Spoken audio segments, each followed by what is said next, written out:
Well, hello everyone, and can I please urge you to take your seats for the second session? Thank you. Well, in the first session, we heard a lot about the pots of money that are potentially available to fund the battle against climate change. In this session, we're going to turn to the question of the plumbing.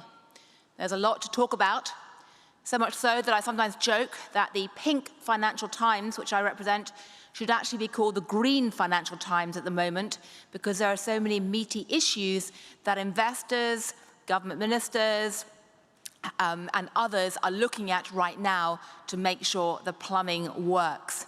But to start us off, we're going to hear from Mark Carney, the UN Special Envoy on Climate, about his vision of what is going to happen next. Over to you, Mark. Thank you very much, Gillian. Thank you all for being here. There is a tremendous amount of substance in this room, so I'm going to lay out vision quickly, and then we'll move to the core of the plumbing. But I want to start just recognize a few years ago, basically the financial system held a mirror to the climate crisis. As I mentioned a moment ago, despite the breakthroughs in Paris, few countries had net zero commitments. Very few had adequate policies for their commitments. Business investment in decarbonization was limited. Business net zero plans were by exception. And most in the financial sector considered climate change a CSR issue, not a strategic imperative. In essence, too many thought that this was someone else's problem.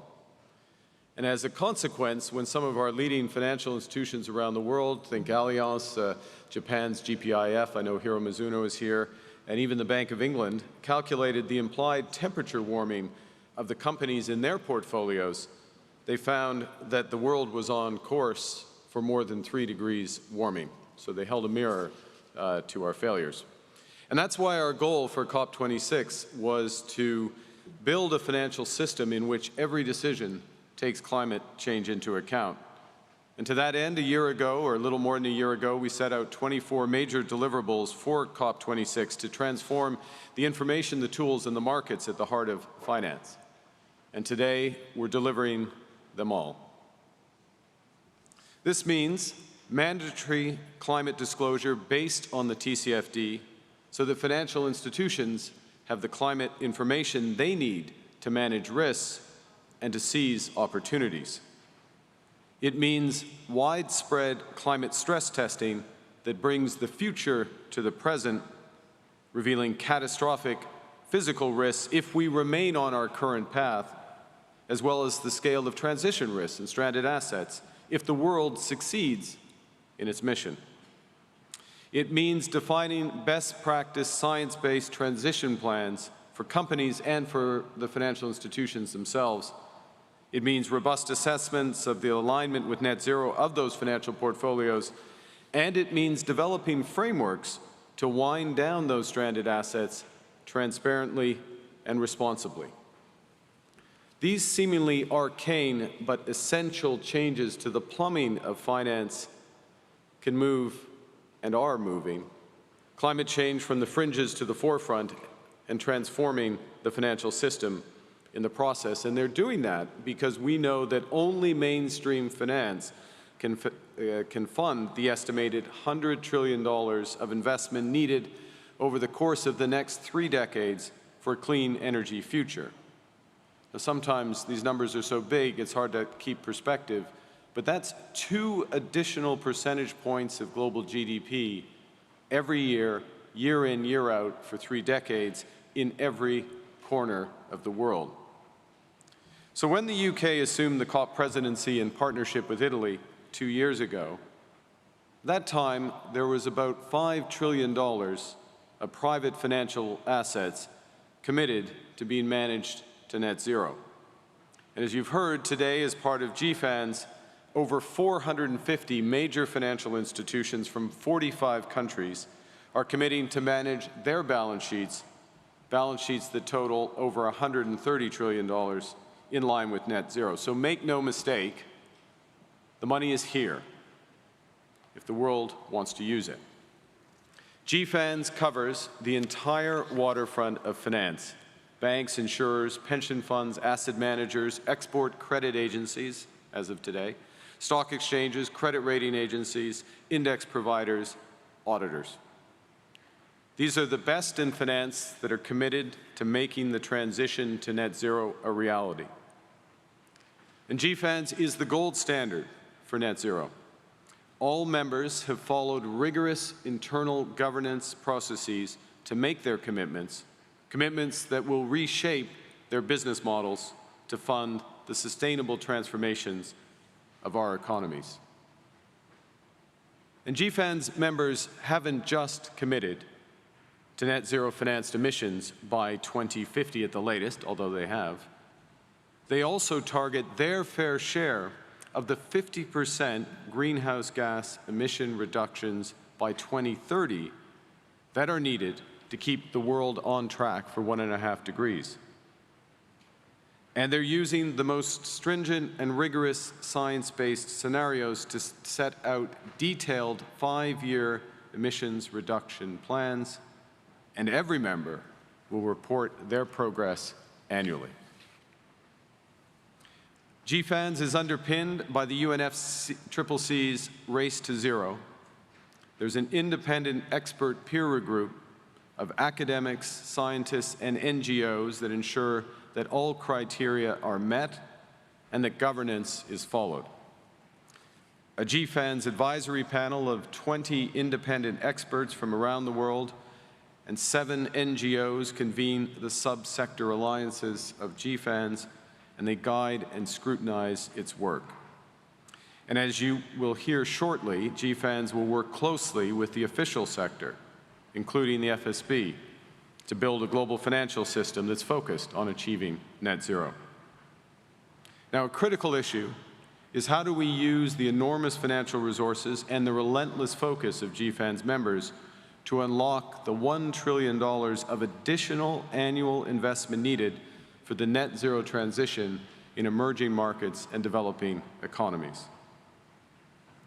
Doing so will require a radical new approach to mobilize private finance at this unprecedented scale. Specifically, we need new country platforms that combine ambitious country climate plans, that bring them together with GFANZ financing commitments, and you'll hear more specifics about those financing commissions from Shamara later, combining them as well with catalytic initiatives from the private sector, such as the CFLI and fast infrastructure, as well as the expertise of the multilateral development banks and the IMF. These country platforms should deploy new structures of blended finance at scale and with high multipliers, as Larry Fink and others have emphasized, connecting private finance with Paris-aligned projects and managing the wind-down of those stranded assets. So to conclude, finance is no longer a mirror that reflects a world that's not doing enough. It's becoming a window through which ambitious climate action can deliver the sustainable future that people all over the world are demanding. It will help end the tragedy of the horizon. And with the best in finance stepping up, there are new opportunities for companies and countries to raise their ambitions, to tackle deforestation, to end the use of coal, and to phase out fossil fuels and dramatically reduce methane. There's fuel for finance, or there's finance to fuel the Race to Zero's breakthrough ambitions, from affordable green power to zero-emission steel and low-carbon hydrogen. And finance can fund investment driven, as Sri Mulyani emphasized, by credible and predictable government policies. Through the new window of finance, such initiatives give finance the confidence to invest, pulling forward the adjustments in our economy, smoothing the transition to net zero, and critically driving growth and jobs upwards while they force emissions downwards. With GFANZ, we have all the money needed for the transition. Our job is to have the plumbing that helps put it to work. I'll pass back to you, Gillian. Thank you very much.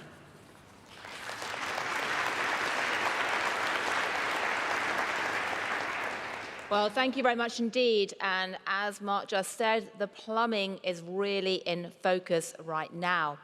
So I'd like to now call Likanen Erkki up to stage to tell us about how the reporting infrastructure is going to be changing. He has been heading the IFRS Foundation, but is now in charge of the new group called the ISSB. There's so much alphabet soup, it's easy to get confused. Tell us what the ISSB is and why it matters. Thank you very much, Gillian. To play their role effectively in this transition, financial markets need good quality, comparable information about the effects of sustainability-related risks and opportunities for making investment decisions. In financial reporting, this problem with data quality is largely solved. 20 years ago, IOSCO strongly supported the creation of the IFRS Foundation and the International Accounting Standards Board, IASB. Now more than 140 countries require companies to report using IFRS accounting standards. Investors get high quality, assured, and globally comparable financial information on which to make investment and capital allocation decisions. Companies have to standardize their reporting to the markets. 2 years before, the Kyoto Protocol was signed in 1999. Back then, financial reporting and climate and sustainability disclosure did not meet. Today, they are two sides of the same coin. Capital markets have an essential role to play in reaching net zero, but that can only happen when sustainability information is produced with the same rigor, assurance of quality, and the global comparability as financial information. In response to strong demand for global sustainability standards, we are able to make 3 announcements today. First, we are announcing the formation of the International Sustainability Standards Board, or ISSB. Its purpose is to develop, in the public interest, a comprehensive global baseline of sustainability disclosures for the financial markets, IFRS Sustainability Disclosure Standards. This is what the G20, IOSCO, and many others have asked for. The new board will sit within the IFRS Foundation, alongside with ISB, and work closely with it. Second, we are today announcing a commitment to consolidate 2 investor-focused international sustainability standard setters into the ISSB. The Value Reporting Foundation, which is home to SASP standards and integrated reporting, and the Climate Disclosure Standards Board, CDSB, will become part of the IFRS family.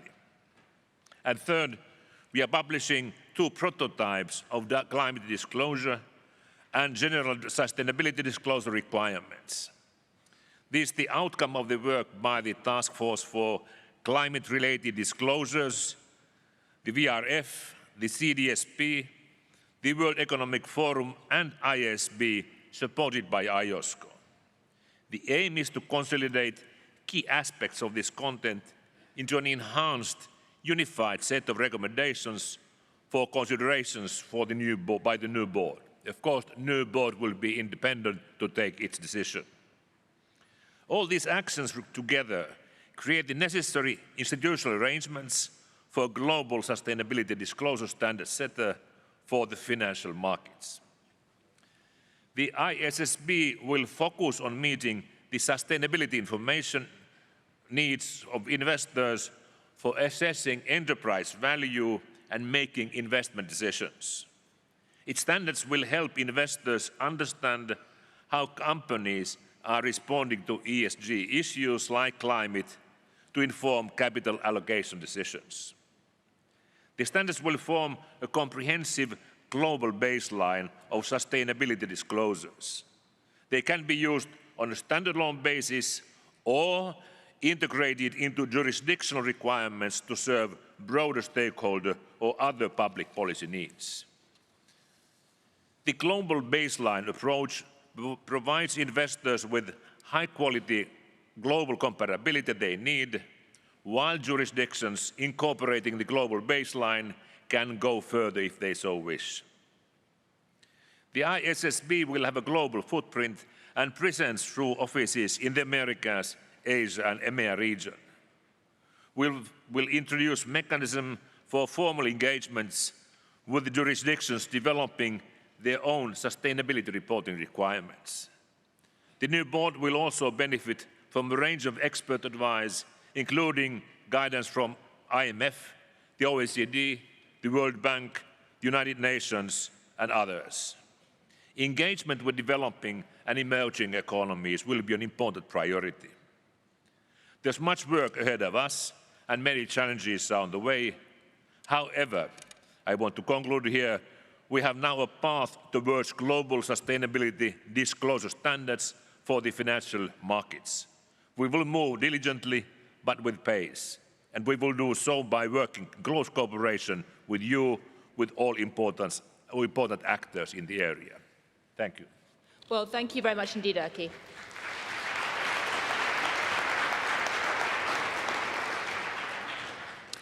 Well, I'd now like to call up to the platform Ashley Alder, Marie Pangestu, Klaus Knott, Fernanda Guardado and Kristina Georgieva, and take your seats on the platform wherever you would like. And as you come up, I should say that this session is billed as a financial system for net zero.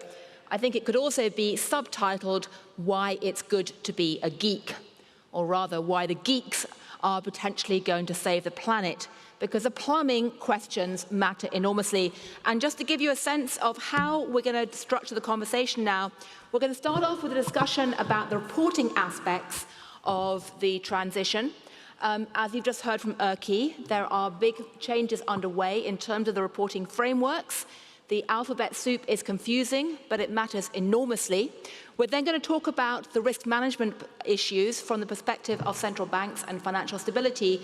And then I'm going to call up to the platform private sector participants to talk about what it means on the ground. But let's start with the question of reporting. And I'd like to start with Ashley Alder from the IOSCO to talk about how IOSCO is working with the IFRS, with the new ISSB, to actually create a framework which can actually work on the ground. Thank you. Well, IOSCO has been involved in the ISSB project from the outset.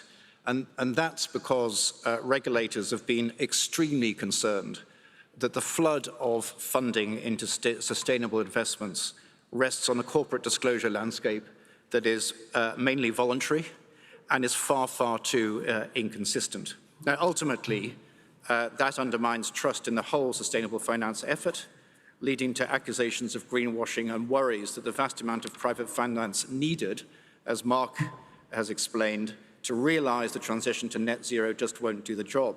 Now, the IFRS proposals mean that real economy companies can report on climate issues affecting them under a single global standard issued by a body that will include the leading international standard-setting organizations.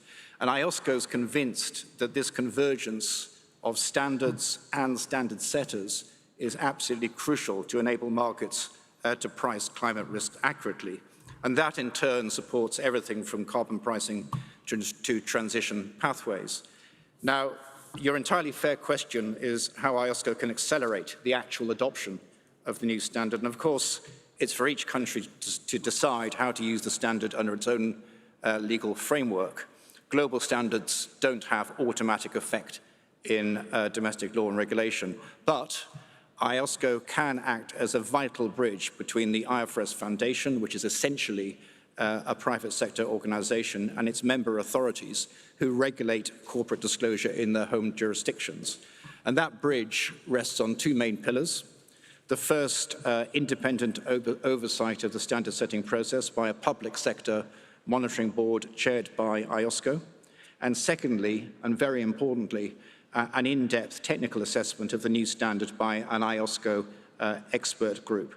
If the results of oversight and assessment are positive, then our board will endorse the standard, and that would be a strong signal to over 130 domestic regulators to build from the global baseline when setting their own climate and sustainability reporting frameworks.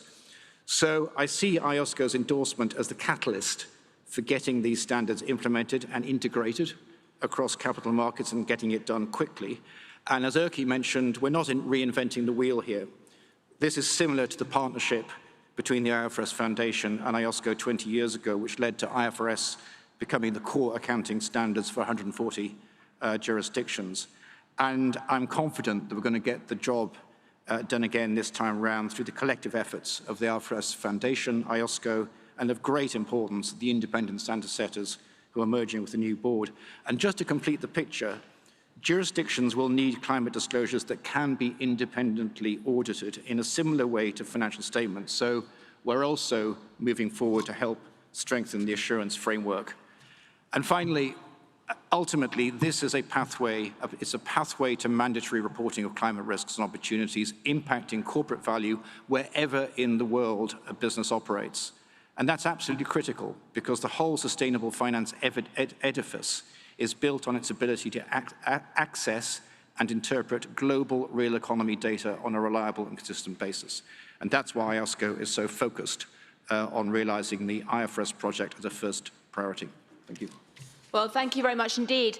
I'd now like to turn to Mary to give us a perspective from the World Bank. And this is actually very important that you're part of this conversation because in the past, accounting standards have typically been drawn up in the developed world and then passed down.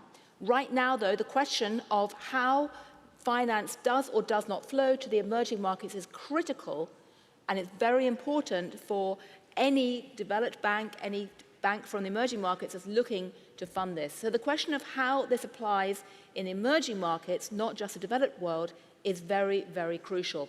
So, Mary, tell us your perspective from the World Bank and the degree to which you can or cannot embed these new frameworks in what the World Bank is doing. Thank you very much, Gillian. Before I answer your question, just a little bit of adding to the context that was already excellently put forth in the first session today, that 2/3 of the greenhouse gas emissions do come from developing economies. And that is why, as President Malpass mentioned earlier, in our new climate change action plan, we are ramping up our climate finance and action to integrate climate with development. And to achieve that, we will need at urgency and scale transformative investment in the order of, it could be 1 trillion or more per annum, which will need large-scale mobilization of private capital. I think we all heard that it can't just come from public funding. And therefore, international sustainable reporting standards is one of the key plumbing, as we are saying, for attracting capital for sustainable investment in emerging markets. So we really welcome this initiative of the creation of the IISB. And if we get it right, I suppose we will unlock these pots of money, the 130 trillion to the low-carbon sustainable economies in the developing world. So let me now answer your questions with 3 points, so that if you really want the large portion of the 130 trillion to go to developing markets, you heard Sri Mulyani, she said, I just need 270 billion. But in totality, there will be many more requests like that. 3 points. First, based on the previous experience, adopting international financial reporting standards did achieve access of needed capital by emerging markets. So similarly, international sustainability reporting standards can have the right result as well. If we have the disclosure results, we have the price cap to reward sustainable activities and mobilize capital for climate and development, which is so much needed. Second, in our climate change action plan, we also recognize the criticality of global sustainable disclosure standards to mobilize private capital. But we also emphasize that these standards need to be proportionate and appropriate for developing countries. Otherwise, the developing countries will not be getting any part of that, and Sri Mulyani will not get her 270 billion. So it's not just, and it's not just in reporting standards, but taxonomy, credit ratings, and ESG methodologies.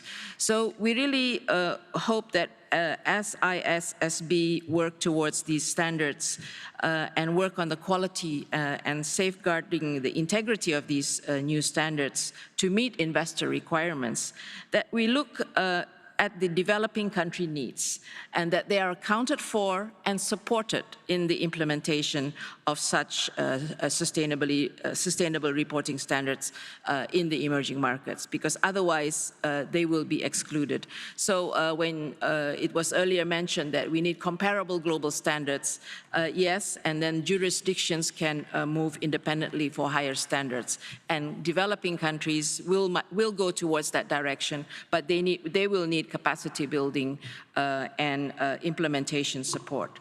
Third, we also believe it is important that similar principles and standards are developed for governments and public finance. We will leverage our connection with the International Public Sector Accounting Standards Board as we move forward in this area. But you're right, Gillian, we are part of this Sustainability Consultative Committee, which will advise the new IISB, and we look forward to making sure that all can be accessing this 130 trillion. So just let me conclude that if we really want to go from the billions to the trillions, it's about partnerships, and it is about making sure that all countries are included, especially the emerging markets. Thank you.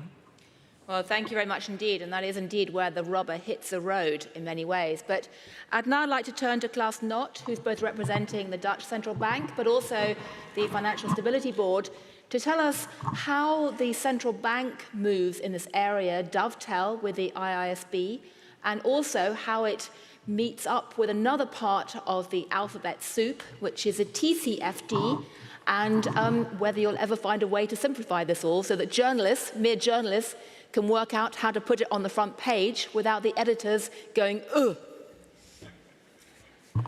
So, you put the bar quite high, but thanks for having me here today, because obviously the topic of climate-related financial risk is a key item on the FSB agenda, with, of course, the goal that market participants reflect climate-related risks in all of their financial decisions. And we believe that this is truly essential both for financial stability, but also for the provision of sustainable finance. So globally consistent, reliable disclosures by companies of climate-related risks and opportunities we would call foundational to sound risk management and financial stability. And the FSB already in 2015, and that was actually under your leadership, Mark, took very early action. We established the Task Force on the Climate-Related Financial Disclosures, the TCFD, to develop industry-led recommendations for voluntary climate disclosures. Now, the TCFD recommendations have gained enormous traction over the years, and Mary's efforts, I think, in this regard have been quite instrumental. First in the private sector, but now also increasingly in the public sector. Most FSB jurisdictions are using the TCFD recommendations as a basis for their initiatives. The success, on the one hand, has exceeded our expectations, but the exercise now is reaching the limits of what can be achieved through a purely industry-led and voluntary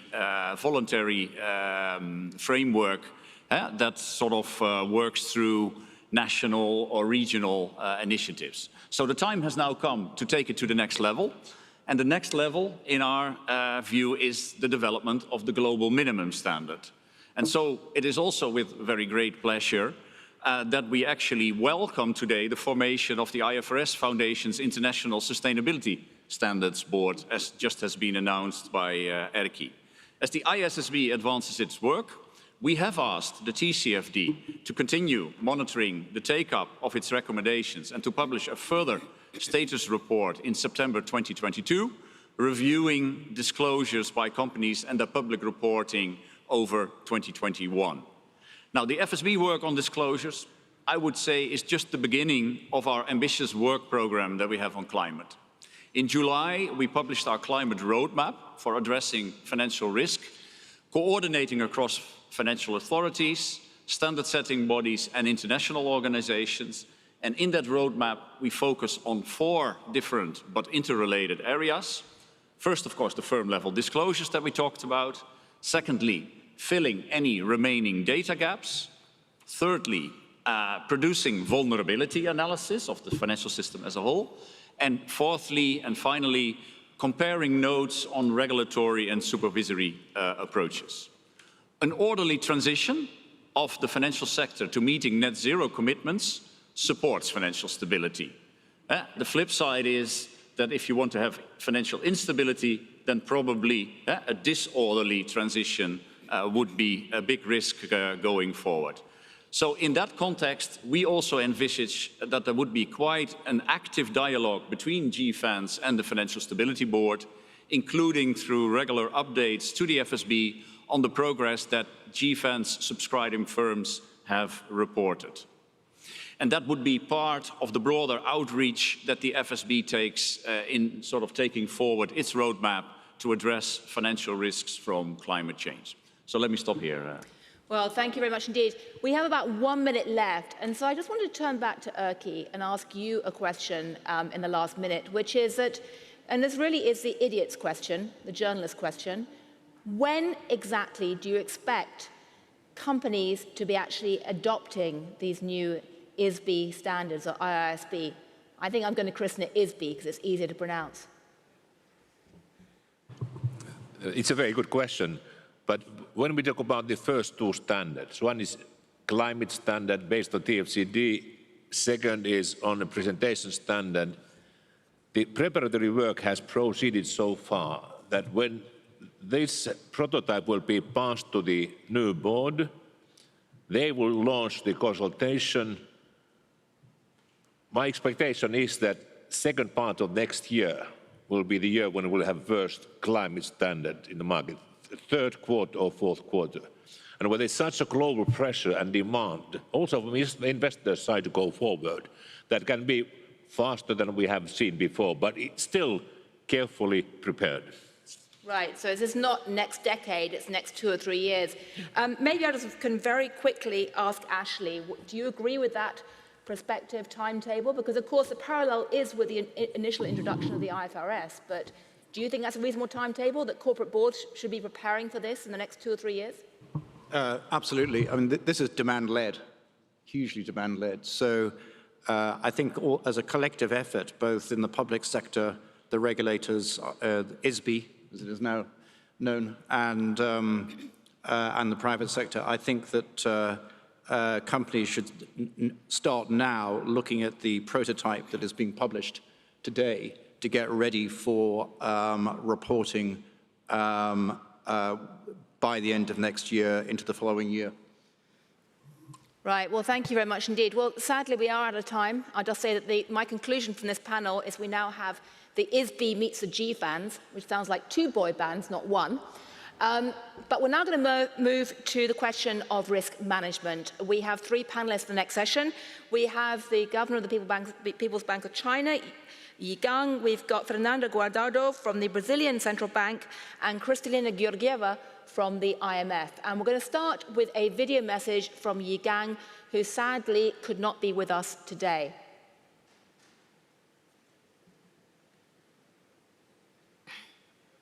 Hello, everyone. It's my pleasure to attend Finance Day at COP26.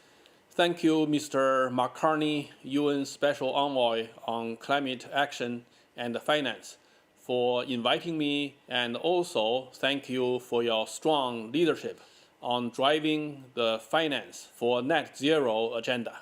From our experience, central banks can play a key role in supporting net zero by mobilizing the much needed private capital. For example, in China, we have seen strong growth in green finance market, largely enabled by policy framework we put in place.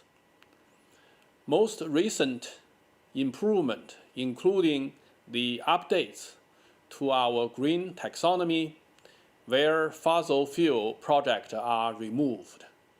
Another recent step we have taken is releasing a guideline on disclosure, which asks financial institutions to disclose carbon emissions and other environmental information largely consistent with TCFD recommendations. We have also conducting climate stress test for the financial system based on NGFS scenarios. Moreover, the People's Bank of China is working on a new monetary policy facility which aims to provide low-cost funds for financial institutions to support clean energy and other emission reduction projects. Strong international coordination is crucial for facilitating sustainable finance flows at a global level. This year, as co-chair of the G20 Sustainable Finance Working Group, the People's Bank of China worked with UK and other G20 members to advance the sustainable finance agenda. Together, we have delivered the first G20 roadmap on sustainable finance, which set out actions to support coordination on disclosure, risk management, and transition finance. The roadmap also recognizes the need to coordinate on alignment approaches such as taxonomy. On this point, I'm happy that the People's Bank of China and our EU colleagues expect to deliver a common ground taxonomy soon, based on a comparison of our respective taxonomies. The PBOC looks forward to working with partners to further scale up green finance and support green development. Thank you very much. Well, thank you very much indeed, Xi Gang, although you can't be with us today. But I'd like now to turn to someone who is with us today, Fernando Guardado from the Central Bank of Brazil, which is another very interesting Petri edition pioneer for how emerging markets can adopt these bigger shifts in the financial framework. Thank you. Within climate risks, both physical and transition risks represent significant challenges going forward. The financial system is closely linked to those risks, not only to the adverse impact they may bring on their portfolios, but also to the effect that financial institutions generate on the environment. In addition, climate issues involve not only risks, but also opportunities for the financial system. And we have seen progress in this area recently. Just to give an example, issuance of green and sustainability-linked bonds in Brazil have grown from $600 million in 2015 to almost $8 billion in 2021 year-to-date, according to Reuters. To deal with these challenges and opportunities, central banks need to remain on the frontier of knowledge and actions, responding to the evolution of society's demands, to structural changes in the economy, and to current and future shocks and risks. For central banks, having a sustainability agenda is important because sustainability issues have the potential to affect their two main mandates: monetary policy and financial stability. These issues are important for a country rich in natural resources like Brazil, and we have taken the opportunity to advance further in the sustainability agenda. Banco Central do Brasil has a long history of supporting the environmental agenda, implementing measures related to the subject, and actively participating in the international debate. Especially in the last decade, the BCB issued several regulations with the aim of starting the integration of social and environmental factors in the risk analysis of financial institutions. As you mentioned in your question, In September 2020, the BCB established the sustainability as an additional pillar of its strategic agenda for the development of the financial system, which we call the Agenda BC hashtag. With our sustainability agenda, we aim to lead by example within the Brazilian financial system and to deliver concrete results to society in line with the best international practice. The sustainability agenda has several kinds of actions: internal, policies, partnerships, supervisory, and regulatory. Since the topic of this panel is on risk management, I will focus on the supervisory and regulatory actions of our agenda related to risk management. On the supervisory front, the BCB is developing the following actions. We are structuring and expanding the collection of information on social and environmental risks. And we are working on stress tests for climate risks, with the inclusion of climate risk scenarios in new and improved stress tests performed by the BCB, in line with the international best practices. Regarding regulation, the BCB has sought to dialogue with society, using public consultations to receive contributions from all sides of society. In 2021, for example, 2 important issues were regulated after being the subject of a public consultation: the ESG risk management and policy, and the disclosure of ESG policy. The former extends regulatory requirements applicable to the management of traditional risks to social, environmental, and climate-related risks on an integrated risk management framework. Furthermore, the social, environmental, and climate responsibility policy improves the requirement that financial institutions develop and disclose a social environmental responsibility policy, including climate-related responsibility. The latter improves the requirements for implementing a transparent and standardized reporting of the social, environmental, and climate risks and opportunities for financial institutions. In Brazil, the scope of this initiative goes beyond the climate perspective of the TCFD and has been expanded to include social and environmental issues. We understand that the development of a sustainability agenda requires some time and therefore requires a gradual timeline for feasible implementation. For example, in the disclosure of ESG risks, the BCB will request from financial institutions, first, qualitative information, and at a later stage, quantitative information. Also on the regulatory front, one of the BCB's most important actions is progress in the implementation of a sustainable rural credit bureau, which we call the Green Bureau. The measure seeks to define sustainability criteria applicable to rural credit concessions, which will make it possible to characterize rural credit operations with social, environmental, and climate additionalities. The Green Bureau will be a tool for risk management by financial institutions, improving asset pricing and access to new sources of resources under an open finance framework. I would like to point out that the objective of this agenda is, within the BCB's mandate, to induce the conditions for the development of sustainable finances in the national financial system, which includes the best international practice related to sustainable finance, greater availability of resources for sustainable enterprises, and better management of social, environmental, and climate risks. Looking ahead, climate transition is likely to impose increasing costs and challenges for the economy and the society. In order to face this transition in a more appropriate way, the BCB will support the development of proper financial market instruments, since these instruments are able to promote a more efficient resource allocation. Our sustainability agenda is extensive, but by no means exhaustive. Ultimately, the BCB will seek to continue on the frontier of the knowledge and actions linked to social, environmental, and climate issues. We will act within this mandate to address present and future challenges related to these topics, as these are fields in constant evolution.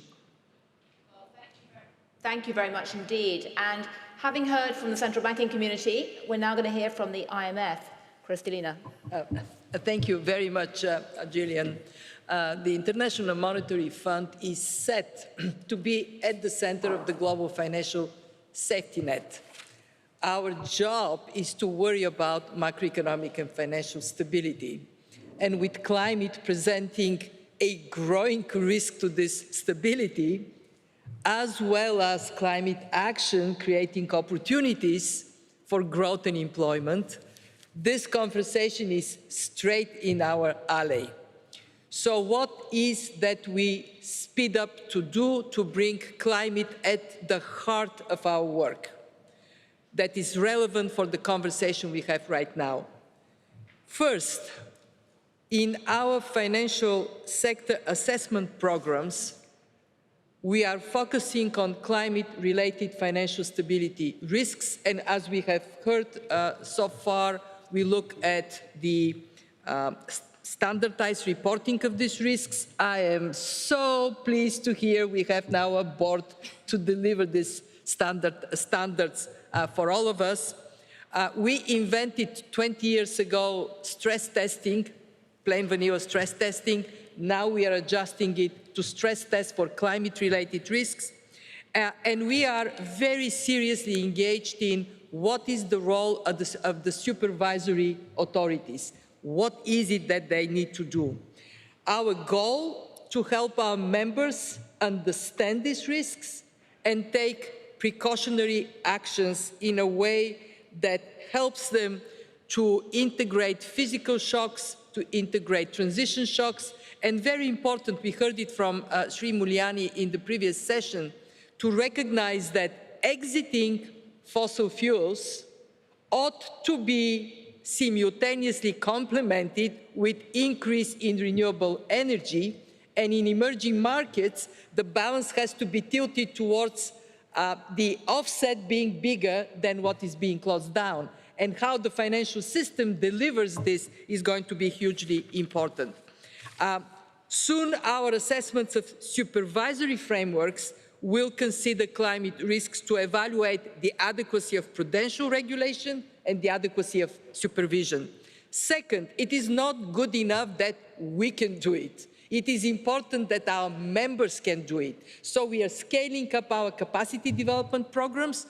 So these emerging markets, especially developing low-income countries, they can handle in their financial system the understanding of these risks and integrate climate policies in their macro-financial policies. And finally, data. We have to recognize that climate needs to be imported in all kinds of data. We talked about high-quality, reliable, compatible data for standardized reporting. But more broadly, we need to get climate data in our normal macroeconomic data. So when you look at the country profile, you see the GDP, employment, Gillian, all the things that you guys know in Financial Times to look for. But right there, we need also to have data on carbon intensity, on vulnerability, to give a holistic picture of the economy at macro level and, of course, down to the financial sector. Thank you. A lot to do. Very happy to be part of doing it. Well, thank you very much indeed. A lot to do and not a lot of time on this panel, sadly, to tease out these issues. So I'd like to go straight to Frank Elderson from another part of the alphabet soup, the NGFS, the Network for Greening the Financial System, to tell us what central banks and regulators are doing. Well, thanks a lot, Gillian, and thank you very much, Mark, for putting all this together. And a big congratulations to what you did with GFANS. I really think this is a watershed, as you call it. It is a game changer, as I would call it. Our collective journey started in Paris almost 4 years ago when 8 central banks and supervisors from an already diverse background decided to join forces. Our aim was to rise to the climate challenge and to work together to develop the tools we need as central banks and supervisors to foster and accelerate the greening of the global financial system. as a coalition of the willing. We have been working together in the Network for Greening the Financial System, the NGFS, sorry for this alphabet soup contribution, which I am proud to chair. And over time, others have joined in our efforts. And I'm delighted to announce today that our network is welcoming the supervisory authorities of Turkey, Jersey, and the central banks of Jordan and the Dominican Republic and Peru. And this means that the NGFS, and I'm particularly proud of what I'm going to announce right now, as of today brings together a total of exactly 100 central banks and supervisors around the world. 5 continents, from the biggest economies to the smallest island states. And our network is both enriched by this diversity and strengthened by the shared determination of its members to address climate change and environmental issues within and because of our mandates. Since our Call for Action report of April 2019, we have developed and shared practical tools and knowledge, most notably in the fields of prudential supervision, climate scenario analysis, responsible investment, the inclusion of climate-related consideration in monetary policy frameworks, data gaps, and building awareness and intellectual capacity. Based on our collaborative work, the NGFS members have taken very concrete actions towards greening the financial system. And the examples provided today by some of the previous panelists are very telling and illustrating of this dynamic. And many others in our network could share similar experiences. But I've not just come here today to announce that our network now brings together 100 members. I'm also extremely pleased to announce that today the NGFS is publishing its Glasgow Declaration entitled Committed to Action, in which we reiterate our willingness to meet the objectives of the Paris Agreement. Committed to action, which I think is a very fitting answer to all of those that we in this room are all ultimately responsible to. Because if you walked into these premises earlier today and you looked at the walls, you would have seen that Siad, 12 years old from Syria, asks all of us that this is serious. We need to take action now. Camille, 13 years old from Lithuania, everything we do without action is worthless. George, 9, from Poland, he says, please do more about climate change. Mayuri, 11, Japan, we need climate action now. And Trini, 16, from Denmark, said it very, very briefly, start now. So committed we are. And these concrete commitments on what we will work on and deliver in the coming years will cover all the core activities of our network of central banks and supervisors. Looking ahead, we will deepen, amplify and strengthen our collective works and efforts. We will continue to make the financial system more resilient to climate-related and environmental risks and encourage the scaling up of the financing flows needed to support the transition towards a sustainable economy. And to do so, in the coming years, the NGFS will further enhance and enrich its climate scenarios. We will deepen our analytical work on how climate change might be taken into account in the conduct of monetary policy. We will intensify our work to bridge climate-related data gaps. We will publish guidelines on TCFD-aligned reporting for central banks, and we will step up our efforts on capacity building, with a particular focus on members from emerging and developing economies. And we will continue to explore emerging topics, such as the impact of biodiversity loss, or the risks associated with, and this is a theme that, Mark, you mentioned already in your Horizon speech, the risk associated with climate-related litigation, and work towards addressing them. And actually, today, the NGFS will publish a report on climate-related litigation risks, coming back to what you mentioned so many years ago. The NGFS can only be as strong as the community supporting its work, and its collective achievements help to foster climate change climate action by its members. And this is why I'm also very happy to say that in addition to our Glasgow Declaration, almost 2/3 of NGFS members are taking the opportunity of the COP26 to publish individual pledges and strategies.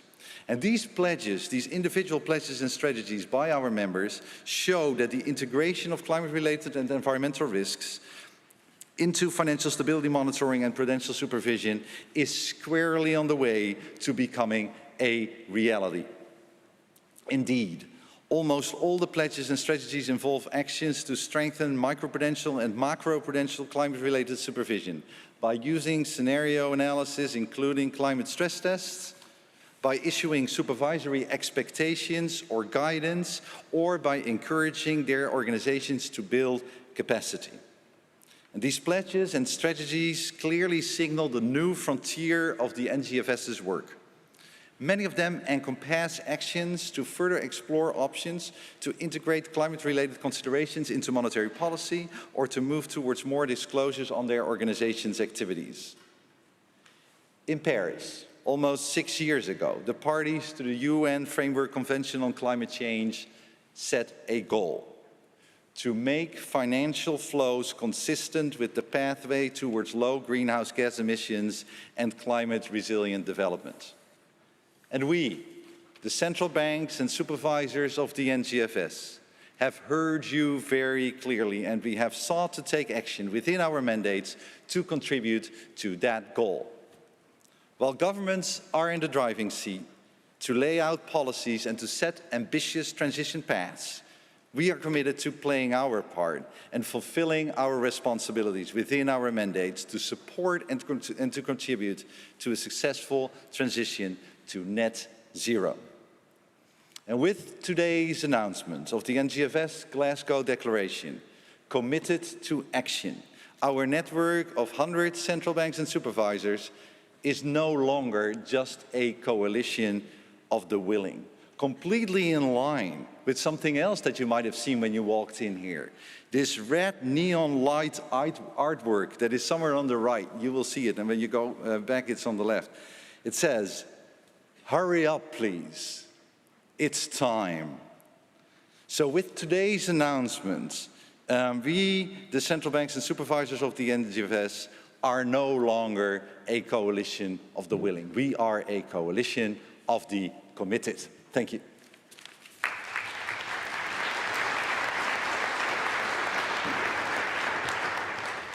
Well, thank you very much indeed for that passionate declaration.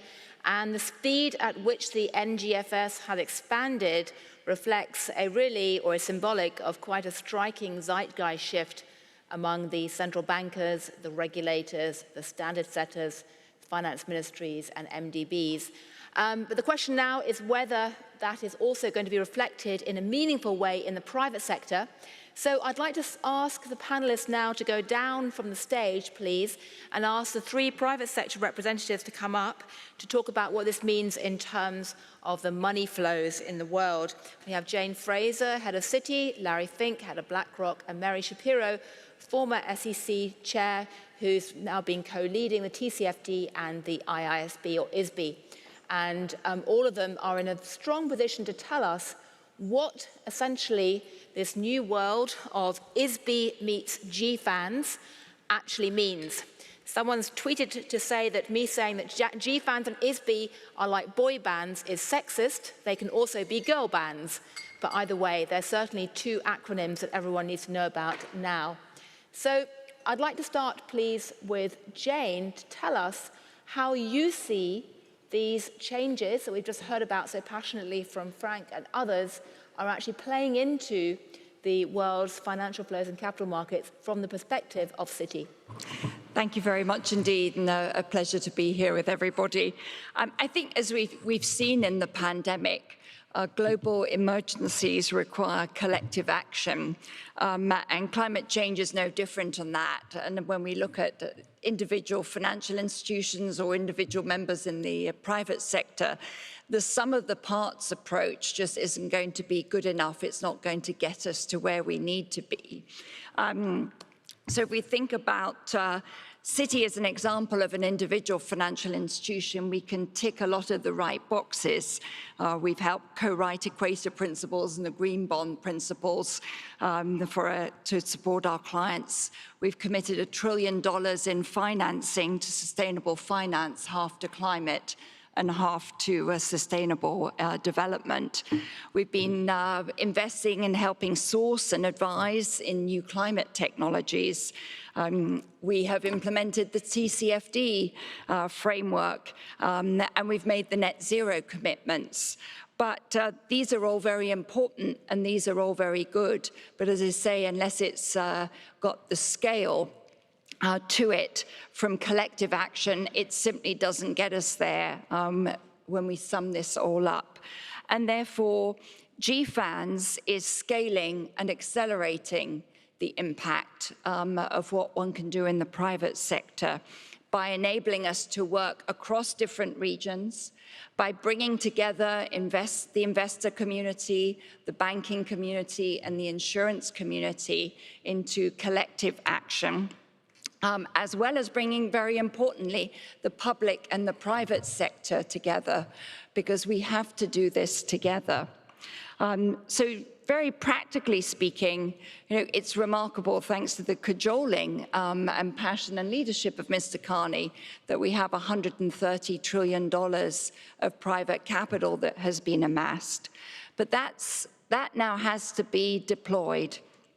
And a number of different actions our clients require, and these clients are multinational companies, they're companies operating on the ground in multiple different geographies, they're investors, they're the public sector, they're countries. We need to have a far greater ability to drive harmonized standards. And we always talk about the difficulty of apples and oranges, making it difficult for a client. Was a veritable fruit plate out there in terms of different options on disclosures or on carbon pricing and the like. So the drive of the GFANZ to try and set standards in these different areas will make it much simpler for our clients to be able to make the transition, be they a country or be they a company or an individual entrepreneur. And then let's move from frameworks to more practical solutions. One of the pieces that GFANZ is also focusing on is what are sectoral pathways? So what are the pathways that individual industries need to take to move to much more carbon friendly and less intensive models? And we're starting with the steel, and we're starting with the aviation industry and sector, working together with Larry at BlackRock, Oli Bhatti in Allianz, and ourselves at Citi, with the team across the our different teams and across the industry, working with clients in each sector, so we can define a realistic and practical pathway to achieving the net zero goals and the goals set out in Paris. And if you don't work together, you're going to come up with a lot of nice, frilly speeches, but you're not actually going to make progress on what are the practical problems that need to be addressed, and will be in danger of being divorced from reality. Those realities could be energy policy. Those realities could be the difficulties of getting things done on the ground. And then finally, we're also looking at how we can provide support for developing countries. And this again is looking at what are practical solutions, working with the public and the private sector together collectively. Long-term currency hedges for those countries that would love to have access to capital, but there's a reticence from private capital to enter in without the currency hedges, or debt for climate swaps, or work that we can do together in the supply chains to enable those countries that are fossil fuel dependent to meet some of the hefty costs of the setup of more sustainable financing and green energies, and provide that into farmers, or provide that into the suppliers that we large multinationals use, who may be heavy emitters. So there's a lot of work to be done.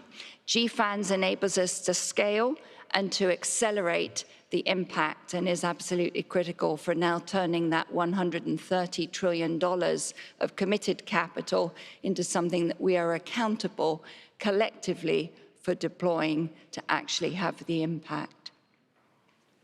Well, thank you very much indeed. I'd now like to turn to Larry.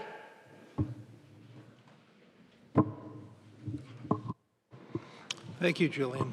It's very good to be here. So let's just imagine $130 trillion of capital being put to work. Let's imagine what that does to the global economies. Let's imagine that if the 130 could be put to work effectively, what it could do for jobs. Let's imagine what it can do for the entire world. Now the key is finding the projects, finding the ability to deploy that capital. And there lies the fundamental issue today. I think what we announced today, the GFANZ, is there is an enormous amount of capital to be put to work. And the financial community is very committed in bringing that capital forward. But the realities are, deploying that capital is going to be far harder than investing in a normal bond, a public equity, a treasury bond. To deploy that capital in a safe and responsible way as a fiduciary to the owners of the capital, we have to have a better system to move that capital forward. We need a system in which we can rapidly deploy that capital to the emerging world, and there is not a system today where private capital can be rapidly deployed. We need to find ways to rapidly deploy that capital in developed countries without 3, 4, 5, 6 years of waiting for regulation and having it passed. I've heard from CEOs of auto companies who are committing 100% of their vehicles to be put to work in electric vehicles, but they're frightened that governments are not moving fast enough for charging stations. And they're going to be in trouble financially if that's the case. And so we can all stand here and say there's capital available. That is not the surprise, and that should not have been a surprise. The surprise is going to be how slow we put that capital to work if we don't work together. This has to be done by a union of public and private. We have to be solving solutions related to how we invest in the emerging world. We announced yesterday that with the French and German government, who are providing a first loss piece, we were able to raise large sums of money. We're going to raise a lot more to deploy in environmental projects in the emerging world. I believe there could be trillions of dollars of that if we could find a safe and reliable way as a fiduciary to bring that capital to the emerging world. And the last thing I would say, we are still just focusing on public companies. We are still just focusing on banks and financial services companies.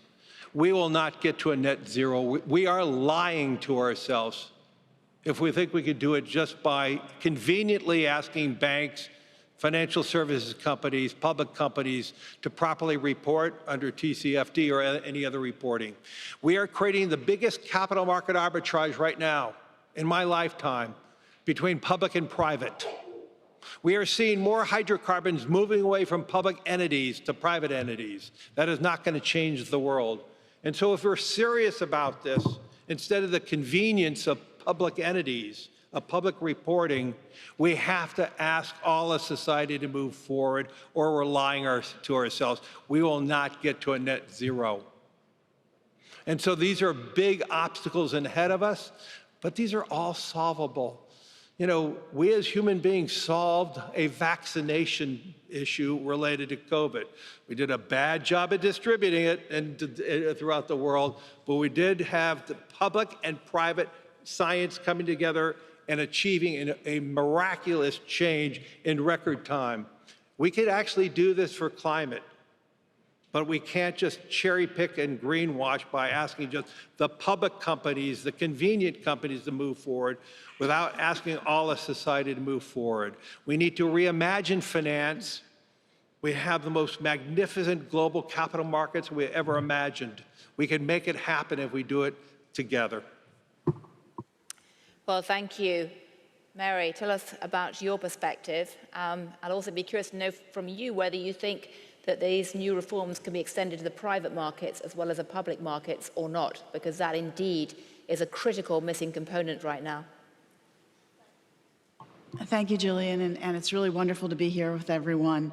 You know, from my perspective over the last couple of days, the really resounding message I have heard is that global capital markets are absolutely instrumental in the fight against climate change. And from a Bloomberg perspective, I can tell you that we have absolutely seen that firsthand through our stewardship of the Financial Stability Board's Task Force on Climate-Related Financial Disclosure, or TCFD, and through our leadership of the Climate Finance Leadership Initiative, or CFLI. And I think GFANZ is such a logical next step. It's really very complementary to TCFD and CFLI. You know, TCFD brings transparency and accountability into how organizations are working towards net zero. CFLI helps the financial sector realize the opportunity and direct their capital through multiple country pilots to sustainable infrastructure in emerging and developing markets. And GFANZ is really about building the tools and the frameworks that organizations need to make those net zero commitments a reality.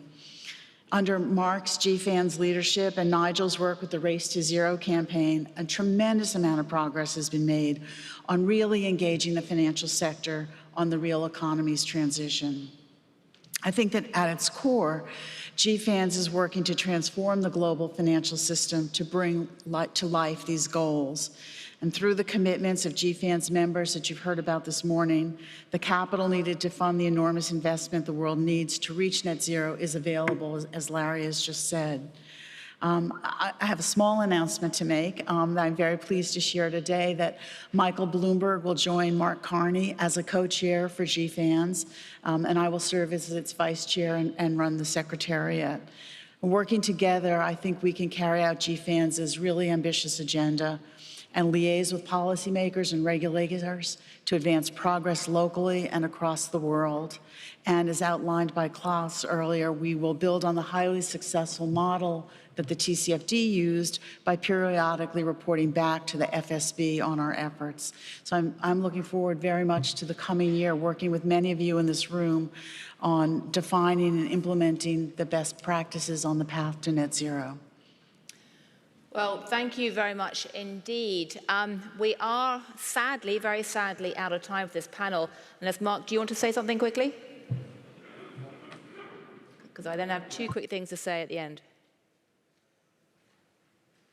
I think for once, Mark is lost for words due to a tech glitch. Lost for microphone. Okay, very quickly, I think just on behalf of the Chancellor, I would note that the UK legislation for climate disclosure includes all private companies. It's phased in. Second point, on behalf of Erkki and his colleagues, the ISB, those rules would apply to all private companies as phased in. So the question is implementation for a global perspective. And then critically, and this is my last point, the work that Larry and Jane and Oliver Bott are leading on sectoral transition is to tackle this issue, which is why Larry puts it on the table. Last point. 40% of the global financial system is in GFANZ. And if we're worried about arbitrage, the question first goes to the 60% that's not. Thank you, Mark.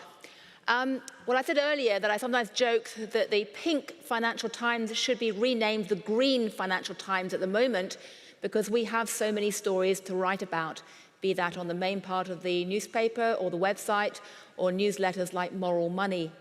And that really reflects a quite remarkable zeitgeist shift inside the global money machine, the financial markets, in relation to climate change.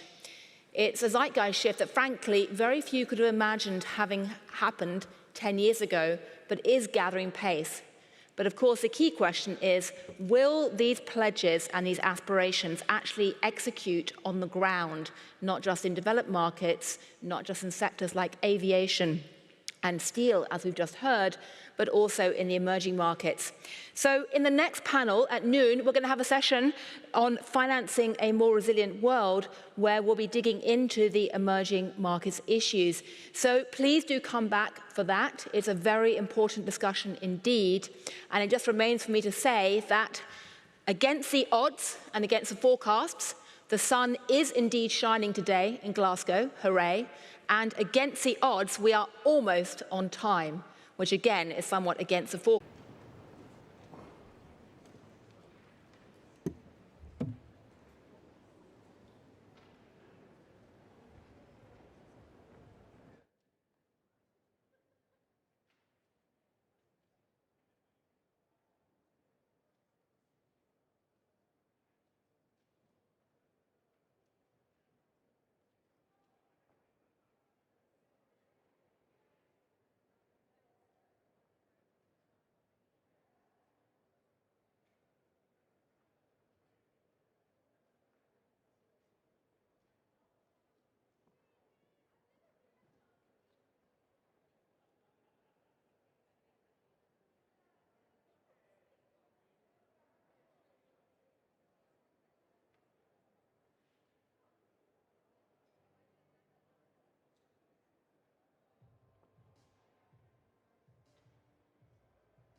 gentlemen, can we ask you to leave the room as the room is about to be sanitized?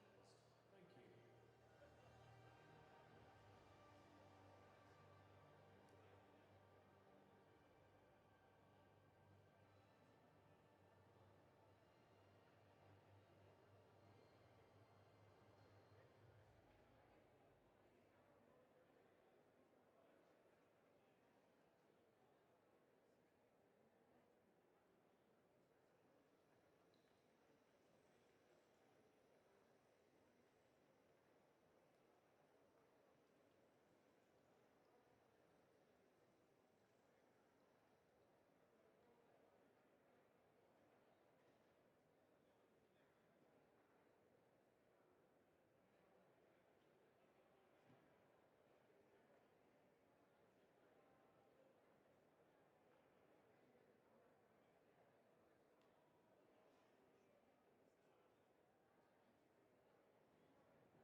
Ladies and gentlemen, can we ask you to leave the room as the room is about to be sanitized? Thank you.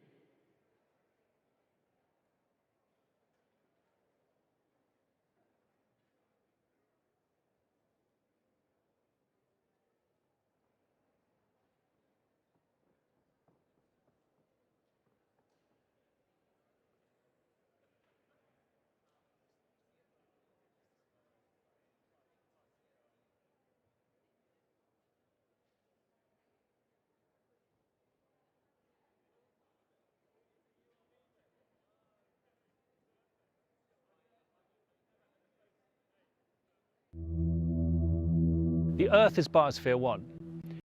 This is Biosphere 2. Biosphere 2 is an incredible tool in the hands of amazing scientists that is dedicated to understanding the effects and impacts of global climate change. To help us anticipate what are the possible responses of landscape-scale ecosystems to major changes in the dynamics associated with climate, particularly water and temperature.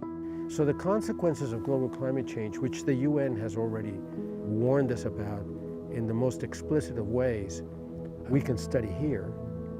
And we can also think about how to ameliorate those consequences. So the culmination of the changes of the climate over the past 3.5 decades I've been here, we realize really that climate change is a big issue. Right and now. so we are trying to figure out what are the actions that we need, what to do, and how to prepare to respond to climate change. We know that extreme temperature. When we think of the Earth, we think of Earth systems, all interplaying with each other. And that's precisely what happens here at Biosphere 2. You don't just look at a system in isolation, you can link them all together to see what happens.